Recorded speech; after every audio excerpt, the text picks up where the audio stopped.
చూస్తున్నాం మునుగోడులో by elections రసవత్తరంగా జరుగుతున్నాయి. ఒక్కొక్క పార్టీతో పొత్తు పెట్టుకుంటే ఈసారి చాలా వరకు కూడా ఇండిపెండెంట్ కూడా నిలబడే సందర్భంలో మరి సిపిఐ సిపిఎం రెండు కూడా కారు గుర్తుతోటి చెల్మితోటి ముందుకెళ్తున్న సందర్భంలో మరి చౌటుప్పల్ మున్సిపాలిటీలో వైస్ చైర్మన్ అటువంటి బత్తుల శ్రీశైలం గారు ప్రస్తుతం మనతో ఉన్నారు. వారిని అడిగి వారి యొక్క చెలిమి ఎలా ఉంది, ఇక్కడ ఉన్నటువంటి ఓటర్లు సిపిఐ సిపిఎం సానుభూతి పరులు కారు వైపు ఎలా ఉన్నారు, మరి ఈ యొక్క వార్డులో వాళ్ళ ఇన్ఛార్జిగా వచ్చినటువంటి ఎమ్మెల్యే నన్నపనేని నరేంద్ర గారి ప్రోత్సాహంతో ఎలా ముందుకెళ్తారో తెలుసుకుందాం. నమస్తే అండి. నమస్తే. సో మొత్తం మేము చూస్తే సిపిఐ భావజాలం ఎప్పుడు కూడా సిపిఎం భావజాలం ఎప్పుడు కూడా ఓటు ప్రభుత్వానికి అంటే ప్రశ్నించే తత్వంగానే ఉంటుంది. మరి సో ప్రభుత్వం ఇంతకుముందుకు 2004లో కావచ్చు, 2009లో కావచ్చు, 2004లో కాంగ్రెస్తో పొత్తు పెట్టుకున్నప్పటికీ కూడా మళ్ళీ మధ్యలోకి వచ్చినాకనే వాళ్ళు చేసినటువంటి విధానాలను వ్యతిరేకించి బయటకు వచ్చిన సందర్భాలు కూడా చాలా ఉన్నాయి. కానీ ఈసారి పొత్తు పెట్టుకోకున్నా కూడా బై ఎలక్షన్లో పొత్తు పెట్టుకోవడానికి కారణం ఏంది? ఇది ఏంటంటే బై ఎలక్షన్ మధ్యంతర ఎన్నిక. ఈ ఎన్నిక ప్రధానంగా రాజగోపాల్ రెడ్డి తీసుకొచ్చిన ఎన్నిక. ఇప్పుడు ఏంటంటే రాజగోపాల్ రెడ్డి గారేమో పాత్రధారి మాత్రమే, సూత్రధారి మొత్తం కూడా బీజేపీ అఖిల భారత మొత్తం టోటల్గా బీజేపీ పార్టీ మోదీ అదేవిధంగా అమిత్ షా కేంద్ర నాయకత్వం తీసుకొచ్చినటువంటి ఎన్నిక ఇది. దాంట్లో ఏంటంటే ఈయన గెలిచిన కాంచి కూడా రాజగోపాల్ రెడ్డి గారు ఎప్పుడు కూడా గెలిచినప్పటి నుంచి కూడా అటొక్క కాలు ఇటొక్క కాలు రెండు కాళ్ళు వేసి ఎప్పుడు తన సొంత పార్టీనే కాంగ్రెస్ పార్టీనే తిట్టుకుంటూ ఎట్లాగో నేను బీజేపీ పార్టీ పోతాన్న ఆలోచనతో ఈయన ఉండడం.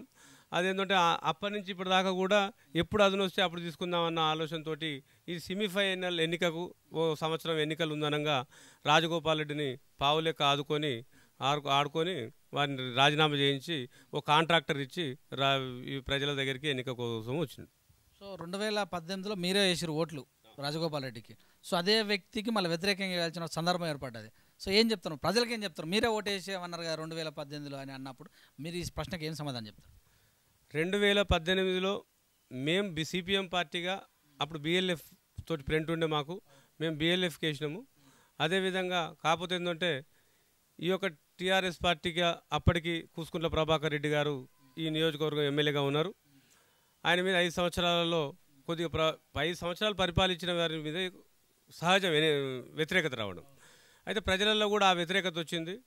దాన్ని అదును పుచ్చుకొని రాజగోపాల్ రెడ్డి గారు కూడా కాంగ్రెస్ టికెట్ మీద ఇక్కడ పోటీ చేశారు. సిపిఐ పార్టీ వామపక్ష సోదర పార్టీ మద్దతు కూడా ఇచ్చింది. అట్లాగే సిపిఎం పార్టీ సానుభూతి పరులు కూడా ఏదేమైనా కానీ కూసుకుంట్ల ప్రభాకర్ని ఓడగొట్టాలి, అధికార పార్టీని ఓడగొట్టాలి, రాజగోపాల్ రెడ్డి గారిని గెలిపించాలన్న ఉద్దేశంతో ప్రజలు బ్రహ్మరథం బట్టి గెలిపించిన మాట వాస్తవం. దాంట్లో ఎలాంటి సందిగ్ధం లేదు. అయితే ఎందుకు గెలిచిన కాడి నుంచి కూడా మరి ఆయన 3.5 సంవత్సరాలు అధికారంలో ఉండి కూడా ఎమ్మెల్యేగా ఉండి కూడా ఆ దాదాపు అతి తక్కువ సార్లు దాదాపు ప్రజలకు అందుబాటులో లేక ఉండడం ఆ ఎమ్మెల్యే గారు. ఇప్పుడు ఏంటంటే మనం చెప్పేది ఏంటంటే 2018లో ఆయనకి ఎన్నికకి ఇచ్చి ప్రజలకు అందుబాటులో 3.5 సంవత్సరాలు పరిపాలన చూసినాం. ఎమ్మెల్యేగా అది ప్రజలకు అందుబాటులో లేడు. ఇంకేంటంటే ఆయనే చెప్పడం ఏంటంటే నాకు నిధులు వస్తలేవు, ప్రభుత్వం అధికారంలో లేదు, మా ప్రభుత్వం అధికారంలో లేదు కాబట్టి నిధులు రావాలి, టీఆర్ఎస్ పార్టీ నాకు అధికారం లేనందుకు నిధులు ఇస్తలేదు, నేను అందువల్లనే అభివృద్ధి చేయలేకపోతున్నా కాబట్టి నేను రాజీనామా చేస్తున్నా, నేను రాజీనామా వల్లనే అభివృద్ధి అవుతుంది అని. రాజీనామా చేయడం వల్ల అభివృద్ధి అనేది మా కమ్యూనిస్టు పార్టీగా మాత్రం మేము ఎంతసేపు అభివృద్ధి కావాలంటే ఫైట్ చేయాలి, ప్రజల్ని మమేకం చేయాలి, ప్రజలతో పోరాటం చేయాలి, ప్రజల దగ్గర తీసుకుపోవాలి, ప్రభుత్వాన్ని ఎండగట్టాలి.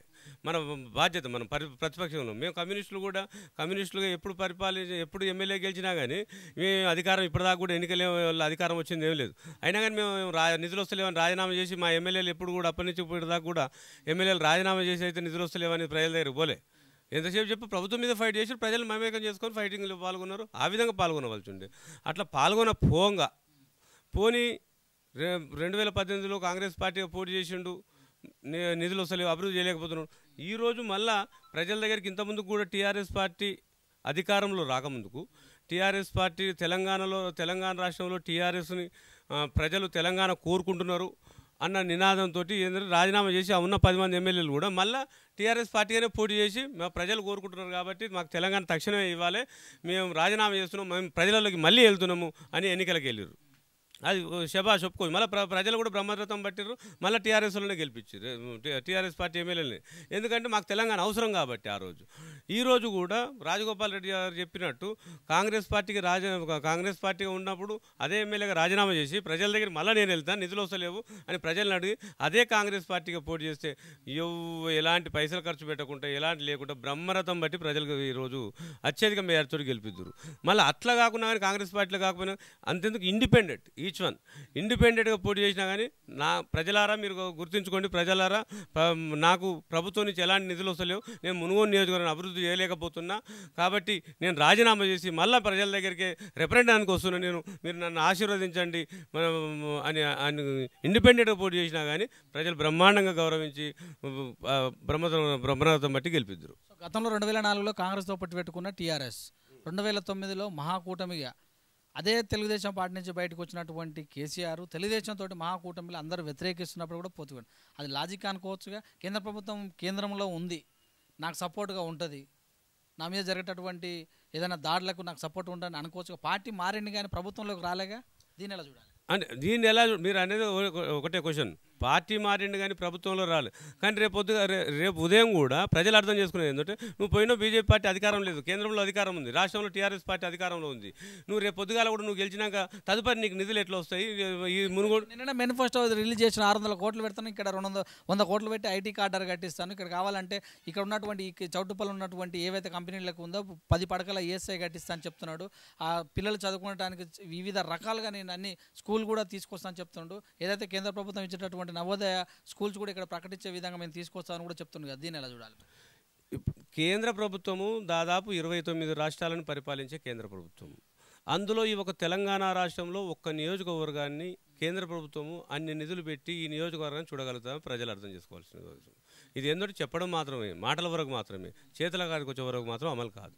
హుజురాబాదులో లేకపోతే అంతకుముందు దుబ్బాకలో అక్కడ చనిపోయిన వాళ్ళు, అంటే ఇక హుజురాబాద్ ఎన్నికలు ఒక తీరుగా జరిగినాయి, అక్కడ దుబ్బాకలో చూసినట్టయితే చనిపోయిన తర్వాత అక్కడ డెవలప్మెంట్ జరిగింది. ఉప ఎన్నికలు వస్తే హుజురాబాద్లో కూడా 600 కోట్లకు సీసీ రోడ్లు ఇవ్వటం కానీ లింక్ రోడ్లు ఇవ్వటం కానీ కూడా జరిగింది.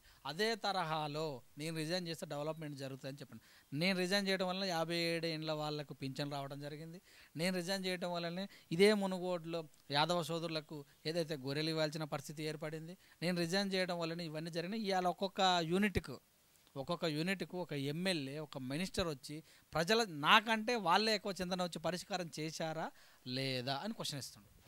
ఈ విషయం కాడ 57 సంవత్సరాల పెన్షన్ వాళ్ళకు ఎప్పుడైతే 2018 ఎన్నికల్లో వాళ్ళు 57 సంవత్సరాలకు పెన్షన్ ఇస్తామని కేసీఆర్ తెలంగాణ ప్రభుత్వం ప్రకటించిందో మళ్ళీ ఇప్పుడు సంవత్సరానికి ఎన్నికలు ఉన్నాయి. ఈ ఒక ఎన్నిక కోసం అనేది కాదు, సంవత్సరం అది ఏదేమైనా మేము ప్రజాప్రతినిధి అయిన కాడి నుంచి కూడా ప్రజలందరికీ కూడా ఎవరన్నా పెన్షన్ వస్తే ఎప్పుడు ఇప్పుడు మామూలు మేమే ఇస్తాం అనుకుంటారు. ఇక్కడ ప్రజలు నా వార్డులో ఉన్న ప్రజలు ఇప్పుడు పెన్షన్ ఇచ్చేది మాకేరుగా, కేసీఆర్ గారు ప్రవేశపెట్టిన పథకం కేసీఆర్ గారు విడుదల చేస్తేనే వస్తుందనేది మాకు. మామూలు ప్రజలకు ఆ మాట తెలియదు. ఏమైనా కానీ వాళ్ళు ఏమైందన్న మీరు పెన్షన్ ఇస్తలేరు గెలిచిర్రు ఏమైందన్న అమ్మాయి ఈ పెన్షన్ మాత్రం మేమిచ్చేది కాదు, రాష్ట్ర ప్రభుత్వం ఇవ్వాలి. ఈ రాష్ట్ర ప్రభుత్వం ఇప్పటంతలో ఇయ్యదు. ఒక సంవత్సరం ఎన్నికలు ఉందనగా మాత్రం మీకు కాదనకుండా మీకు పెన్షన్ వస్తుందని చెప్పినాం. అది కూడా మన మునుగోడు నియోజకవర్గం అంటే మునుగోడు నియోజకవర్గం రాజీనామా చేసి మునుగోడు నియోజకవర్గం ఒక నియోజకవర్గాలు రాలే పెన్షన్. తెలంగాణ రాష్ట్రం మొత్తం వచ్చినాయి. ఈరోజు తెలంగాణ రాష్ట్రం ఎట్టి పరిస్థితులు ఎన్నికలకు వెళ్ళాలి కదా, ఎన్నికలకు వెళ్ళినప్పుడు ఈ పెన్షన్ చేయకపోతే ఆయన ప్రజలు తిరగబడతారు కదా, చేయలేదన్న వాదన వస్తుంది. కాబట్టి ఆటోమేటిక్గా అది అయ్యే పని చేసిన పని. అది మీద మీరు ముగ్గురు ఉన్నారు, మీ సభ్యులు ముగ్గురు ఉన్నారు. ఇంకోటి ఏంటంటే అందుకే ఇంతకుముందుకు మీరు అడిగిన క్వశ్చన్లో కూడా హుజురాబాద్ గురించి కూడా హుజురాబాద్లో ఏంటంటే ఫస్ట్ వర్క్ అయింది, ఫస్ట్ ఎలక్షన్ ముందే వర్క్ అయింది. ఈడ మాత్రం వర్క్ కావట్లే. ఏమైనా కానీ ఇప్పుడు కేటీఆర్ దత్తత తీసుకొని మరి రేపు సీఎం గారు వస్తున్నారు, సీఎం గారు ఏం చెప్తారో ఏమో వేదిక మీద, వీళ్ళంతా కూడా మా అభ్యర్థిని గెలిపించండి మేము ఈ పని చేపిస్తాము అనేది మొత్తం టోటల్గా మునుగోడు నియోజకవర్గంలో ఎలాంటి అభివృద్ధి చేస్తామో మేము చూపిస్తాం. మాకున్నది సాధారణ ఎన్నికలకి సంవత్సరం మాత్రమే, అప్పటి వరకు మేము అని ప్రకటించుకుంటూ వెళ్తూ ఉన్నారు. ఇది కూడా వాస్తవాన్ని మేము కూడా నమ్మాల్సి వస్తుంది. ఎందువల్ల అంటే ఒక మునుగోడు నియోజకవర్గం నువ్వు దత్తత తీసుకొని నువ్వు ఎన్నికలప్పుడు ప్రకటించినవు, మళ్ళీ సాధారణ ఎన్నికలు ఇంకా సంవత్సరం లోపలనే ఉన్నాయి. నువ్వు అక్కడ మునుగోడు నియోజకవర్గంలో ప్రకటించడం వరకు ఏముంది కానీ ఎలాంటి అభివృద్ధి చేయలేదు. నువ్వు రాష్ట్రాన్ని ఏ విధంగా అభివృద్ధి చేస్తావు అనేది మాత్రం ప్రజలు అప్పుడు మాత్రం అడగడానికి ఆస్కారం ఉంది. మీరు అన్నది నాకు క్లారిటీ ఉంది. కేంద్రము రాష్ట్రానికి నిధి లేకపోతే రాష్ట్రం పైన కేంద్రానికి చిన్న చూపు లేదా శీతకాన్ని ఉందన్నటువంటి ఈ టీఆర్ఎస్ ప్రభుత్వము మునుగోడుకు రాజగోపాల్ రెడ్డి గెలిస్తే నిధులు ఇవ్వటం అనేది మునుగోడు పైన టీఆర్ఎస్ శీతకాన్ని అనుకోవచ్చా మరి ఇప్పటిదాకా? ఇది ఏంటంటే టీఆర్ఎస్ పార్టీ మీరు అడిగే టీఆర్ఎస్ పార్టీ శీతకాన్ని కాదు. టీఆర్ఎస్ పార్టీ చేసేది ఏంటంటే ఈ రాష్ట్రం ఎన్నిక ఈ రాష్ట్రంలో ఎట్టి పరిస్థితుల్లో మళ్ళీ తర్వాత ప్రత్యామ్నాయం ప్రభుత్వం ఏర్పాటు చేయాలంటే వాళ్ళు చేయాల్సిందే బాధ్యత. వాళ్ళు కూడా ఇది మీరు అన్నారు కేంద్ర ప్రభుత్వం కూడా ప్రకటించింది మునుగోడు ఒక నియోజకవర్గం కేంద్రాన్ని పరిపాలించే శక్తి కాదు కదా. ఇది ఒకటే ఇప్పుడు రాష్ట్రానికి నిధి లేకపోతే ఇది ఒకటి కేంద్ర ప్రభుత్వానికి మునుగోడు రెఫరెండం కాదు. నేను అంటలేను సార్, మునుగోడు రెఫరెండం ఏమంటున్నా అంటే ఈరోజు ఈ టీఆర్ఎస్ వాళ్ళు అంటే టీఆర్ఎస్ ప్రభుత్వము ఏదన్నా రావాల్సినటువంటి బిల్లు రాకపోతే కేంద్రము మిగతా రాష్ట్ర వాళ్ళకి ఇస్తుంది, తెలంగాణ రాష్ట్రానికి నిధులు ఇస్తలేదని మాట్లాడతారు. అంటే ప్రతిపక్షంలో ఉన్నప్పుడు అది సబబే. మరి అదే తెలంగాణ రాష్ట్రంలో ఉన్నటువంటి మునుగోడులో వాళ్ళ క్యాండిడేట్ ఓడిపోయినప్పటికీ కూడా డెవలప్ చేయవలసిన అవకాశం వాళ్ళకు ఉందా లేదా? మునుగోడు ఏమైనా పక్క రాష్ట్రంలో ఉందా? మీరు అడిగిన క్వశ్చన్ ఓకే. ఒకవేళ రాష్ట్రంలో మళ్ళీ ఇప్పుడు ఈరోజు మునుగోడు ఓడిపోయినా కానీ అప్పుడు అధికార పార్టీ రాకపోయినా కానీ చేయాల్సిన బాధ్యత ప్రభుత్వం మీదనే ఉంటుంది. కాకపోతే ఏంటంటే ఏవైతే మునుగోడు నియోజకవర్గంలో మొత్తం మునుగోడు తెలంగాణ రాష్ట్రంలో మాత్రం అక్కడక్కడ ఇంపార్టెంట్ అయిన వర్క్ మాత్రమే చేస్తారు. కానీ ఇప్పుడు మాట ఇచ్చినందుకు మాత్రం దాదాపు ఒక 500 కోట్లు 1000 కోట్లు అంటే మామూలు కాదు కదా. గతంలో నల్గొండను దత్తత తీసుకుంటూ నల్గొండ మొత్తం దత్తత తీసుకుంటూ కేసీఆర్ మన సభ పెట్టి 2018లో కంచర్ల భూపాలని గెలిచాను. నల్గొండ ఏమైనా డెవలప్ అయిందా? మరి ఇట్లా కేసీఆర్ లాంటి వాళ్ళు ఒక సీఎం లాంటి వాళ్ళే దత్తత తీసుకుంటే అలా కొడుకు ఒక మున్సిపల్ శాఖ మంత్రి ఈ యొక్క మునుగోడును తీసుకుంటారంటే మార్పు వస్తుందంటారా? మేము వస్తుందని నమ్ముతున్నాం. ఎందుకంటే ఇదేంటంటే సాధారణ ఎన్నికలకు ఒక సంవత్సరం ముందు ఉంది కాబట్టి అంటే దీని ప్రభావం రాష్ట్రం మొత్తం మీద పడుతుంది అన్న ఆలోచన. కాబట్టి ఒకరోజు తోక పార్టీలని మీకు గెలిచినటువంటి కొంతమంది ఎమ్మెల్యేలను లోపల తీసుకున్నటువంటి వ్యక్తిని మీరు ఎలా చెల్మి చేస్తారు? కలిమి లేకుండా మారిపోయినాయి ఇవన్నీ సమస్య. మేము ఈరోజు కూడా మా పార్టీ సిపిఎం పార్టీగా రాష్ట్ర పార్టీ మునుగోడు ఎన్నికల వరకు ఏదైతే బై ఎలక్షన్లు ఉన్నాయో ఈ ఎన్నిక వరకు మాత్రమే మాది పొత్తు. సాధారణ ఎన్నికల్లో మళ్ళీ ఆలోచిస్తామని స్పష్టంగా కూడా ప్రకటించిండు తమ్మినేని వీరభద్రం గారు. మేము ఏ పరిస్థితుల్లో ఈ మునుగోడులో ఈ బీజేపీ పార్టీకి ప్రత్యామ్నాయంగా ఈ తెలంగాణ రాష్ట్రంలో బీజేపీ పార్టీని ఎదగనీయకుండా ఉండాలంటే ఈ తెలంగాణ రాష్ట్రంలో మునుగోడు ఇప్పుడు కీలకంగా అయింది కాబట్టి పార్టీ నిర్ణయం తీసుకుంది. పశ్చిమ బెంగాల్లోనే పాచికల వార్తలేవు మీవి తెలంగాణ రాష్ట్రంలో పాడతాయంటారా? ఇక మేము పరిపాలించకపోవచ్చు కానీ ఏదైతే ప్రజలకు వ్యతిరేకంగా చేస్తుందో ఆ పార్టీని ఓడగొట్టే పార్టీ మాత్రం మాదే. ప్రజలకు మేము పరిపాలించకపోవచ్చు, మేము అధికారంలో రాకపోవచ్చు, కానీ ప్రజలకు వ్యతిరేకంగా చేసేదాన్ని ప్రజలలో వ్యతిరేకత తీసుకొచ్చేదాన్ని మాత్రం ప్రజలలో వ్యతిరేకత తీసుకొచ్చి ప్రభుత్వం మీద వ్యతిరేకత తీసుకొచ్చి ప్రజలను ఎండబెట్టుకొని పోయి ప్రభుత్వాన్ని ఎండగడతాం. ఎప్పుడు ఎన్నికలు వచ్చినా ఇంతకుముందుకు ఒక ఎదిరించే పార్టీ అనేవాళ్ళు, కానీ ఇప్పుడు నేననేది కాదు చాలామంది కూడా ఏమంటారు మొట్టమొదట అమ్ముడపోయేది సిపిఐ పార్టీ. ఎందుకంటే 2004లో ఒకరితోటి, 2009లో ఒకరితోటి, 2018లో ఒకరితోటి, 2014లో ఒకరితోటి ఈ రకంగా వీళ్ళు ఇట్లా అటు ఇటు పోతున్నారు. అంటే వీళ్ళు బేరసారాలు వేస్తున్నారని ప్రజల్లో చీతకరిస్తాలు వస్తున్నాయని కూడా ఒక మాట అంటారు. దీన్ని ఏం చెప్తారు? మాకు ప్రధానంగా ఏంటంటే ప్రజలు ఏమనుకుంటారంటే పార్లమెంటు భ్రమలలో ఉన్నారు, కమ్యూనిస్టులు పార్లమెంటు భ్రమలలో లేరు, మాకు అధికారం కావాలి, మేము అధికారం కోసమే పాకులాడితేనేమో వాళ్ళతోటి ఇళ్ళతోటి పొత్తు పెట్టుకున్నాం అనేది అవసరం. ప్రజలకు ఎవరైతే పరిపాలించే పాలకులు ప్రజా వ్యతిరేక విధానాలు అవలంబిస్తున్నారో వాళ్ళని ఎండగట్టడం, వాళ్ళని ఓడగొట్టడమే మా లక్ష్యం. సో మరి రాబోయే రోజులలో సిపిఎం సిద్ధాంతాలు ఈ ఎలక్షన్ల వరకు అని మీరే చెప్తారు కదా, మీ ముగ్గురు ఉన్నారు ఇక్కడ, వాళ్ళు ఎలాగ మద్దతు ఇస్తున్నారు? కంప్లీట్గా మద్దతు ఇస్తున్నారు. ఎలాగ ఏం చెప్తారు ఓటర్లు?